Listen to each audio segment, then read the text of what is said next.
learn about another voice and culture of Taiwan with We Love Hakka. 现在就让我们一起加入客家风情，大家来讲客家吧。Hey everyone, we're going to take this train all the way to Kaohsiung for a Hakka training segment and transfer to Sanling District. And there's a festival here going on that's dedicated to melons, gourds, and veggies. I heard it's really refreshing. 今天呢，我们要带大家坐这个火车啊，来一个健康之旅哦。我们要到高雄转车到山林区，因为呢这边有很多蔬菜瓜果啊，甚至搞不好有什么市集等等。待会儿 Leo 可以带我们去参观喽。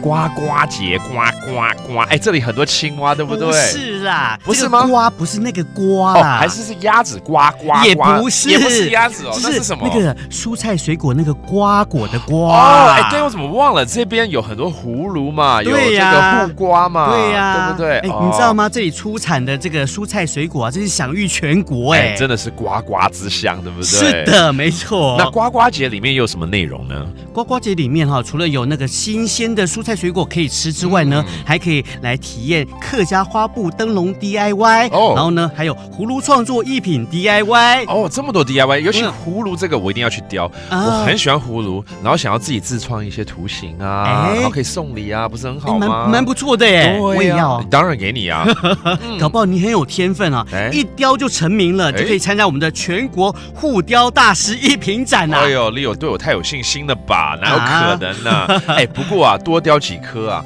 哎，搞不好就有些小成果在啊，那可以送给很多人啦。没错，没错，送给你，而且那个不是很多籽在里面，有那种多子多孙的意义吗？哎，也是，对，哎。Halloween was last month, but Kaohsiung Shanling District is always the best place for all things pumpkin. And with the nickname the Pumpkin Township, it's where the local governments hold their annual Pumpkin Fest and Melon Culture Festival.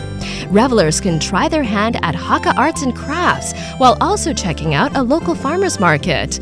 No celebration is complete without food, and both of these events are no different, with local Hakka delicacies taking the main stage to keep you going through all the fun and games.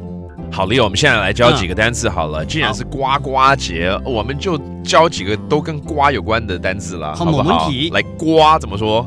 瓜 ，that's a gourd。那如果是木瓜 papaya 呢？木瓜。那如果是 pumpkin 南瓜呢？反瓜。哦，好多瓜。And that does today's Hakka training on ICRT。什么太嘎？按字 say 张来了。客家风情由客家委员会监制。We Love Hakka has been brought to you by the Hakka Affairs Council.